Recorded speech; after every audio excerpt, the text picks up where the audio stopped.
Olá pessoal, como estamos? Todos bem? Bom, vamos dar aí prosseguimento ao nosso assunto sobre botânica, certo? Então, vamos falar hoje sobre histologia vegetal. Então, assim, hoje vai ser uma aula um pouco mais introdutória sobre os tecidos, tá? E aí depois das duas próximas aulas a gente vai falar um pouco mais do funcionamento deles, beleza? Bom, então, com isso, né, a gente vai fechar o bloco da botânica e a gente faz um plantão para tirar as dúvidas, ver esses exercícios e tal, beleza? Então aqui a gente tá na reta final da botânica. Então se você está sofrendo por causa disso, alegre-se, está acabando. Bom, então primeiro, para a gente começar, né, o que é histologia, né? Então, histologia é o estudo do tecido, dos tecidos dos organismos. Não é tecido como da nossa camiseta, nossos shorts, enfim. Tecido, no sentido vegetal, é um conjunto de células que eles possuem a mesma função, tá? Então a gente tem lá várias célulazinhas, e aí essas mesmas células produzem a mesma coisa, vamos dizer assim, tem o mesmo trabalho, beleza? Bom, então nos vegetais a gente tem dois tecidos principais. Então a gente tem aqui os tecidos meristemáticos e os tecidos permanentes, tá? Então os meristemáticos são esses tecidos indiferenciados, que a gente vai falar um pouco sobre eles daqui a pouco, e os tecidos permanentes, que eles são diferenciados, tá? Então já vou adiantar que o tecido meristemático indiferenciado, ele sofre um processo de diferenciação e se torna um tecido permanente, beleza? Bom, então aqui uma das funções principais dos tecidos meristemáticos é o crescimento, beleza? Bom, já os tecidos permanentes, aqui a gente tem a divisão deles em 4 categorias, vamos dizer assim, né? Então, existem os parênquimas, que eles servem, a gente vai falar depois, não vou adiantar não. Tem os parênquimas, que eles são divididos entre uma função de fotossíntese, a função de armazenamento e a função de preenchimento. Aí a gente tem aqui tecidos com função de revestimento, tecidos com função de condução e tecidos com função de sustentação, tá? Todos esses aqui permanentes. Dessa vez eu fiz a boa, e fiz o esqueminha para vocês, né? Na última aula eu deixei isso a cargo de vocês. Bom, então vamos começar falando sobre os tecidos permanentes, tá? Então aqui, por que é importante a gente saber isso, né? Porque toda a atividade das plantas são executadas por tecidos, beleza? Então, os tecidos permanentes são aqueles que já sofreram processo de diferenciação, tá? Então aqui a gente tem, né, um esqueminha completo dos tecidos vegetais, né? É que eu sublinhei os que são permanentes, tá? E a gente vai conversar um pouco sobre cada um. Então, eles são diferenciados, eles têm a função deles definida, tá? Cada um tem a sua funçãozinha e o seu modo de se organizar. Então, o primeiro tipo aqui, a gente tem o tecido de condução, que a gente, na verdade, já vem falando sobre ele há muito tempo, né? Desde lá, quando a gente falou sobre pteridófitos, a gente falava, bom, as plantas têm tecidos condutores, mas que raios são os tecidos condutores, né? Então, eles são divididos principalmente entre xilema e floema, tá? Bom, tecido condutor, acho que vocês já estão cansados de saber do que se trata, porque, né, a gente já veio, como já disse, a gente veio falando há bastante tempo. Então ele serve, né, para transportar as coisas dentro da própria planta, beleza? Então a gente tem aqui o xilema, que ele é o tecido condutor da seiva bruta, né, que eu falei na última aula. Seiva bruta ou seiva inorgânica, porque é aquela seiva que transporta a água e sais minerais, né, que vem lá do solo. Então, o xilema, ele sobe. Então tem até a pessoa que fala que o xilema chove, né? Então, o xilema ele é responsável por transportar água e minerais que vêm lá das raízes para as folhas, né? Então, aqui tem alguns detalhezinhos, né? Então, tem só uma direção, que é de baixo para cima, transportam águas e minerais. Não há paredes entre as células, que estão mortas, né? Então, aqui a parede são células mortas, né? E a água vai sendo transportada aqui por capilaridade. A gente vai falar um pouco mais sobre isso nas próximas aulas, tá? Mas é como se fosse um canudão, que ele vai lá da raiz até a folha e vai transportando água, tá? E aqui um adendo, né, que as paredes são formadas de lignino, beleza?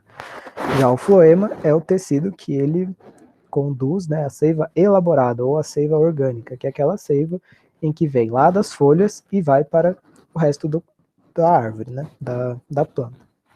Então aqui alguns detalhezinhos, né? Então transporta água e alimento, né? Que podem ser açúcares. As células são clivadas, então elas têm essa separação, mas só que essa separação ela tem uns furos que ajudam a fazer esse transporte, né?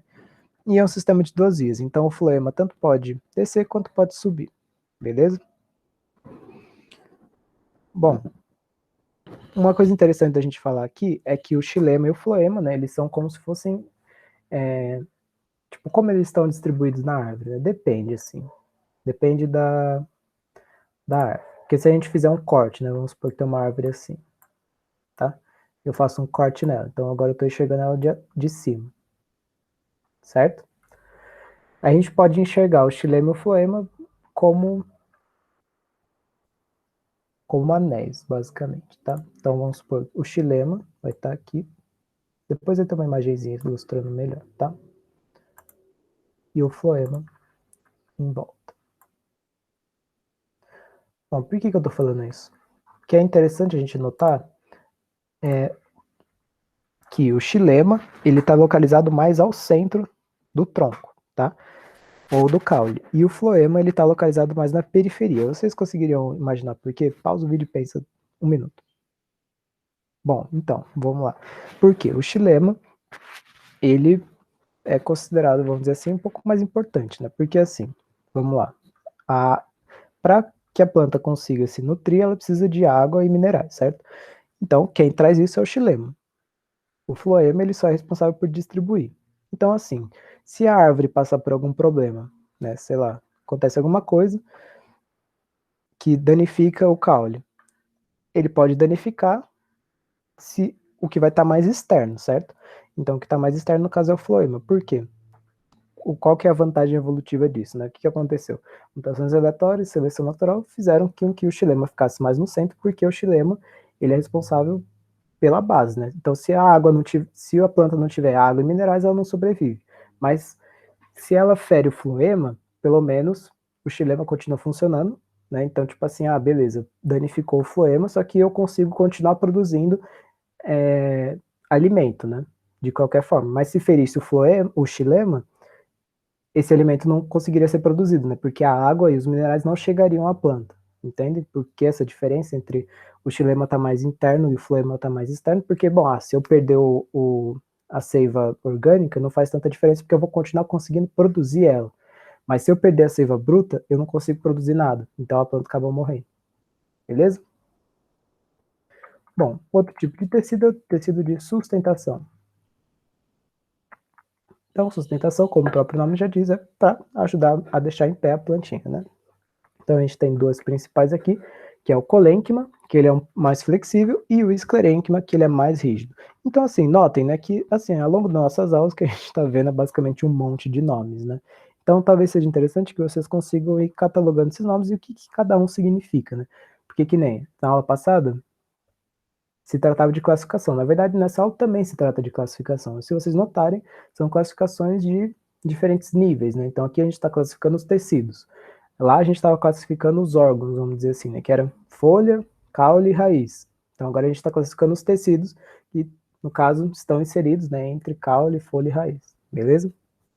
Então aqui é importante saber que o colênquima ele é mais flexível e o esclerênquima ele é um pouco mais rígido. Então os dois ajudam a manter a planta em pé, né? Então o colênquima, por exemplo, ele é mais comum em plantas mais jovens e o esclerênquima em plantas mais velhas. Tranquilo? E o xilema também tem o seu papel aí, né, em ajudar, porque o xilema ele é praticamente o principal ali do tronco, tá? Ó, eu tô falando tronco, mas vocês sabem que tronco não é sinônimo de caule, né? Então isso aí já... Mas... então sempre é bom tomar cuidado com isso. Outro tipo de tecido é o tecido de revestimento, né? Então eles basicamente envolvem a planta, certo? Então a gente tem aqui, e também trocas gasosas. Então esse envolvimento ele serve para trocas gasosas e também para proteção do vegetal, certo? Então a gente tem aqui a epiderme, que ela é bastante delgada, né? Ela é fina, recobre folhas, frutos e partes jovens do caule e raiz, né? Então a gente tem tudo, a pele, vamos dizer assim, né, da planta é a epiderme, tá? Então tá aí revestida essas partes. E o suber, ou cortiça, é a parte que reveste principalmente o caule, né, que forma o tronco. Ele tem um aspecto mais rugoso ele é mais rígido, né? Então ele também ajuda um pouco a proteger o vegetal, certo? E também, né, ajuda nessa história do crescimento em circunferência, né? Aqui eu deixei alguns exemplos que mais para frente a gente vai explorar um pouco mais, beleza? Bom, só uma ideiazinha aqui também, né, que a cortiça, né, o suber, ele também ajuda, na verdade a dentesquia, ele ajuda na proteção, né? Então, por exemplo, queimadas ou animais, enfim, qualquer coisa nesse sentido, tá? Então, tranquilo. Bom, agora outro tipo de tecido permanente são os parênquimas. Eles são tecidos de preenchimento, basicamente. Então, assim, o que não está sendo ocupado por qualquer um dos outros tecidos vai ter parênquima ali no meio para ajudar, certo? Então, né, lembrando, eles são divididos em três. Então, a gente tem aqui fotossíntese. Então, os parênquimas que fazem fotossíntese, eles têm esses tipos aqui, né? Então, a gente tem o parênquima clorofiliano, o clorênquima ou assimilado, beleza? Aí a gente tem aqui o armazenamento do parênquima, né? Então o parênquima ele também serve para armazenamento. Então ele pode armazenar três tipos de coisa: ar, água e amido. Você já pensou que eu ia falar ar, água, terra e fogo, né? Mas ele não está falando de Avatar hoje, certo? Então, ar, água e amido. Então, o parênquima que guarda ar é o aerífero. Então, principalmente aqui, ele existe em plantas aquáticas, né, que flutuam. O parênquima aquífero, né, que armazena água, apresenta principalmente em cactos, né? A gente também já está cansado de saber disso. E o que guarda amido é o amilífero, né? Então, como a mandioca, por exemplo. Beleza? Então, esses são os tipos de tecido de armazenamento. E a gente também tem o tecido de preenchimento, que é de preenchimento mesmo. Beleza? Então, assim, eu quero só dar uma introdução para vocês, né? Sobre quais são os tecidos, os principais nomes e tal. Que aí depois a gente vai utilizar mais isso. Beleza? Então, esses foram os tecidos permanentes. Agora a gente vai falar sobre os meristemas. Né? Então, são células que são indiferenciadas com grande capacidade mitótica. O que isso quer dizer? Elas são células jovens que elas não têm uma função definida, e como elas têm uma grande capacidade mitótica, elas podem se reproduzir muito rápido, e também, né, como elas são indiferenciadas, elas podem sofrer esse processo de diferenciação. Né? Então, elas, é como se fossem as nossas células tronco, né? Que a gente tem lá células que elas são, tipo, comuns, só que elas conseguem se transformar em células especializadas. É meio que isso, tá? Então a gente tem lá o meristema, e aí o meristema pode se transformar num parênquima, pode se transformar no floema, pode se transformar no xilema, tá? E aí isso depende também do tipo de meristema, tá? Então, aqui também, né, sublinho onde eles estão, né, principalmente. Então a gente já comentei um pouco, né, na aula passada onde estão, mas vale a pena a gente reforçar, tá? Então aqui, né, uma estrutura geral do meristema, né, como são as células dele. A gente tem aqui uma parede que ela é mais fina, então a gente tem um vacúolo, que ele está aqui, né, todo espalhado pela célula, e o núcleo, ele é central, tá?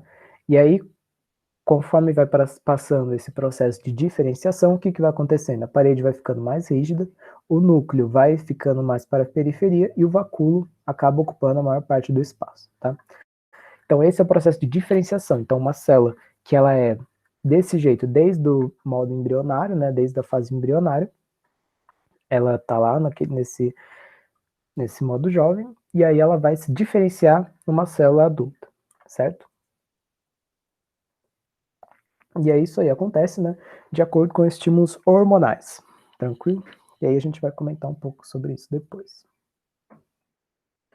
Bom, então a gente tem aqui os meristemas primários, que são realmente essas células que elas são indiferenciadas desde o seu estágio embrionário, né?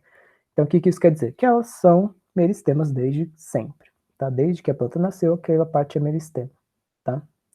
Então elas são encontradas principalmente nas gemas laterais, né? Que é aquelas que servem para a planta se projetar, né? Horizontalmente.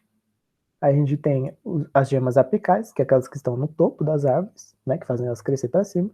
E na zona meristemática da raiz, que é aquela que faz crescer para baixo, né? Então, todas essas são, assim, responsáveis pelo crescimento vertical, basicamente, beleza? E aqui eu aproveito para lançar uma outra pergunta, que você vai pausar depois que eu fizer ela, para você refletir. Vocês já devem ter visto isso aqui, né? A galera vai lá e rabisca a árvore, né? Coloca lá as suas iniciais. Então imagine assim, vou contar uma história. Você tá lá, acabou a pandemia. Oh, felicidade, todo mundo vacinado. Você chama aquele seu contatinho que você fez durante a quarentena. Você fala para ele assim, vamos lá na praia do Sangava, lá no Guarujá. Vamos lá. Aí vocês vão lá, fazem uma trilhazinha, encontra uma árvore nua, assim, uma árvore, ó, crua ali para você e o seu amado, ou a sua amada, ou os seus amados. E aí vocês decidem, vamos eternizar o nosso amor aqui. E aí você vai lá e rabisca na cortiça, né, no tronco, você coloca lá a sua inicial e do seu amado, ou dos seus amados, faz um coração. Tranquilo? Isso em 2021, quando a pandemia acabar, se Deus quiser. Aí você continua a sua vida, você vai passar numa faculdade ainda esse ano, aí você vai continuar com seu amado o resto da sua vida, se você quiser. E aí depois, lá em 2050, você vai voltar à Praia do Sangava com seus filhos. Você, eu quero mostrar a praia para vocês. Vocês vão lá. E aí você encontra a árvore que você rabiscou com o seu amado. E aí eu pergunto, toda essa história impressionante, prevista, aí eu pergunto, como que vai estar esse desenho para você, depois de 30, 40 anos? O que vai acontecer? O que você acha? Pensando nesse crescimento vertical. O desenho que você fez com seu amado, seu coração. Vamos supor que ele estava na altura do seu peito, assim. Você acha que depois, quando você voltar, daqui 30 anos, esse desenho vai estar mais para cima, né? Então, sei lá, na altura da sua cabeça, ou ele vai estar mais para baixo, ou ele vai estar no mesmo lugar? O que vocês acham? Pausa o vídeo. Bom, vou responder. O que acontece? A zona meristemática é responsável pelo crescimento, certo? Só que assim, a planta, né, ela não é igual nós, que a gente cresce e a gente tem o mesmo substrato, vamos dizer assim, né? O que acontece? A planta, ela cresce para cima e cresce para baixo, mas os pontos dela se mantêm o mesmo, né? Então, assim, ela vai crescer, só que ela vai crescer em altura. Só que, tipo assim, o tronco dela não vai se movimentar todo, entendeu? Então, o tronco dela vai continuar ali, o que vai crescer é a copa da árvore, né? E o fundo da raiz. Então, esse crescimento ele não proporciona que as coisas vão se levantando, vamos dizer assim, beleza? Então, no máximo, o seu desenho vai estar no mesmo lugar, tranquilo? O que vai acontecer é que a árvore ela vai ser mais alta do que ela era na época que você tatuou ela lá, né? E a raiz também vai ser mais profunda, mas o desenho vai estar no mesmo lugar, tranquilo? Só que aí o que vai acontecer, que a gente vai falar daqui a pouco, é que tem o crescimento em circunferência. Então, o máximo que pode acontecer é que o seu desenho vai ficar um pouco modificado porque o tronco ficou mais grosso, né? Então, ele pode estar meio diferente. Mas, em questão de altura, ele vai estar no mesmo lugar, tá? Acho que deu para entender. Bom, então aqui a gente tem também o meristema secundário, que é aquele em que ele tem uma história doida. O meristema secundário, ele sofreu a desdiferenciação. O que é isso? Então a gente tem lá o meristema primário. O meristema primário é aquela célula lá, jovem e tal, ela sofre o processo de diferenciação, forma algum tecido específico, certo? Aí esse tecido adulto tá lá de boa, só que aí o que acontece? Ele consegue sofrer a desdiferenciação. Então ele vai de uma célula que ela é indiferenciada, se torna diferenciado, né, tem uma função específica, e ela consegue retornar a esse estágio de indiferenciação, só que, claro, não com as mesmas características. Então, quando sofre essa desdiferenciação, voltando a ser indiferenciado, a gente chama de meristema secundário, tá? Então, isso é uma capacidade impressionante das plantas, porque, por exemplo, quando você vai lá, corta, tem algumas plantas que você corta o caule dela, coloca, tipo, na água ou na terra, e você vê que nasce raiz ali depois de um tempo, né? Então isso é um processo de desdiferenciação. Você tinha um caule, aí essa planta volta a um estágio desdiferenciado, e aí depois se diferencia de novo. Então era um caule, fica meristema e volta a ser e se transforma em raiz, entenderam? Então é meio que isso. E aí tem aqui alguns tecidos meristemas, né, secundários, que eles são importantes, tá? Que é o câmbio vascular e o felogênio, tá? Eles aqui também estão inseridos nessa malha de tecidos que a gente tem aqui. Então aqui, né, eu coloquei para vocês, para a gente conseguir entender melhor, né, como que estão localizados todos esses tecidos ao longo do caule, tá? Então aqui, ó, lembrando aqui, tá vendo? O xilema, ele tá mais interno, e o floema, tá aqui, ele tá mais externo. Lembrando, né? Porque se sofrer algum problema, o floema dá para recuperar, né? O xilema, se cortar o abastecimento, lascou, né? Então é mais complicado, beleza? Então, a gente tem aqui esses dois tecidos que eles são principalmente responsáveis pelo crescimento em circunferência. Por quê? O que acontece? Então a gente tem aqui o câmbio, que ele se diferencia em tecidos vasculares, tá? Então, ele é uma membraninha aqui, basicamente, que divide o floema e o xilema. Então, ele está entre os dois, tá? E o que acontece? De um lado, ele vai produzir xilema, então por isso que a gente fala que é para dentro, né? Então, ó, o câmbio está aqui, certo? Caneta. Bom, então o câmbio está aqui. Então, para dentro, ele vai produzir xilema, certo? E para fora, ele produz floema, beleza? Então, o que na verdade isso aqui vai acontecendo? O xilema ele vai crescendo, né? E aí ele vai empurrando os outros tecidos. E aí esses tecidos vão crescendo, né? Então vai crescendo todo mundo junto. Né? Então o floema, né, ou melhor, o câmbio, ele vai estar para um lado, né, para o lado interno do tronco, produzindo xilema, né? Então aquele tecido que vai ajudar a conduzir água e sais minerais. E para o lado periférico, né, o lado mais de fora, ele vai estar produzindo floema, que é para ajudar a fazer o transporte da seiva orgânica, certo? Então essa é a função dele. E a mesma coisa pro felogênio, tá? Ai, perdi o mouse. O felogênio ele vai estar aqui, então, produzindo para dentro, ele produz a feloderme, e para fora ele produz o suber, tá? Então, basicamente isso, né? É a mesma coisa. Então, todos eles vão crescendo, né? E aí vai aumentando em circunferência a árvore, né? Que vocês já devem ter visto. Bom, quando você planta uma árvore, ela é finíssima. E aí, quando vai passando os anos, ela vai engordando, certo? Então, é basicamente para isso. Então, o feloderma aí, né? Feloderme é um tipo de parênquima, né? Então, aquele tecido lá de armazenamento ou algo nesse sentido, tá? Também acho que não vale a gente especificar muito. Mas, quando você entende aquela história do porquê que o xilema ele tá mais interno do que o floema, pelo menos já ajuda você a entender como que o câmbio funciona e aí lembrar, bom, para dentro ele vai produzir xilema e para fora ele vai produzir floema. E aqui o felogênio é um pouco mais tranquilo também, porque, bom, o suber é a parte que está mais para fora, né? Então faz sentido que o felogênio produza no sentido para fora, suber, e para dentro a feloderma, que aí é um pouco um nome mais complicadinho, né? Então vocês estão reparando que são inúmeros nomes, mas é que é importante a gente tentar entender principalmente a função deles, né? O nome é um pouco consequência, tá? Bom, então aqui, fazendo uma revisãozinha sobre meristemas, então a gente tem aqui, que são as células embrionárias, né, então, que é o meristema primário, e aí serve principalmente para crescimento longitudinal.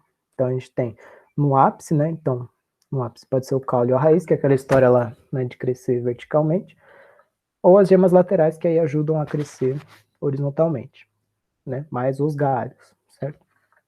Aí aqui outra coisa, a gente tem o parênquima, né, que aí produz o meristema secundário, né, então se desdiferencia, e aí ele serve principalmente para crescimento em circunferência, né? E aí lembrando, o câmbio para fora, ou melhor, para dentro produz xilema, para fora produz floema. Felogênio, para dentro produz feloderma, para fora suber. Beleza, pessoal? Bom, então isso aí é uma revisãozinha, né? Um esqueminha para ajudar vocês a entender como funcionam os meristemas. Aqui só para, né, matar um pouco a curiosidade, como é um corte de uma árvore, pensando nesses negócios de tecidos, né? Existem diversos tipos, tá? Então aqui só para vocês também terem uma ideia como que é. Ó, câmbio, tal, floema, câmbio, xilema, o negócio todo aqui, tá? E aqui eu queria fazer também um comentáriozinho sobre os anéis, né, de crescimento dessa árvore, né? Então, como que a gente faz para contar, né, os anos de uma árvore. Então, ó, vocês reparam aqui que, primeira coisa, né, vou comentar rapidinho, é dessa cicatriz de incêndio florestal, né, então vocês reparam que ela é um pouco maiorzinha aqui, né, uma cicatrizinha e tal. E aqui, ó, cada um desses anéis representa um crescimento, né? Então aqui, essa parte mais clara, a gente tem um crescimento que é da primavera e verão, né? Então aquela época em que tem mais chuva, mais calor e tal, né? De forma geral, né? E depende do domínio climático do lugar. Mas que com isso, né, tem mais, como é que chama? Poxa, galera, esqueci. Mais condições desse negócio crescer, né? E a planta cresce melhor quando tem muita água, calor, tranquilidade para ela, né? E aí, quando é inverno ou outono, ela cresce pouco, certo? Então, quando a gente vai contar a idade, a gente precisa ver os dois, né? Que esse aqui mais um fininho corresponde a um ano, né? Que, bom, a planta passou pelo verão, pelo primavera e passou pelo outono e inverno, certo? Então, tranquilo, né? Isso aqui. Então, como o anel maior representa esse crescimento maior, né? Em um curto período de tempo, que no caso é primavera e verão, né? Então, calorzão, tá lá, a planta em, cresce mais, né? Fala engorda, né? Engorda, nós é o contrário, né? No inverno a gente engorda mais, né? Para aquecer, no frio dá mais vontade de comer as coisas, né? Mas nós não estamos falando de nós, né? Isso aí não cabe a mim. Beleza, pessoal? Então, muito obrigado. Uma boa semana para você, um bom fim de semana, bons estudos. Precisando, estamos aí. Fiquem à vontade para me chamar. Espero que tenham conseguido fazer a lista de exercício. Leiam lá, né, o que eu escrevi lá, para vocês entenderem porque que a lista está daquele jeito. E, bom, vamos na graça e na fé, né, pessoal? Então, um grande beijo e até mais. Até semana que vem. Opa.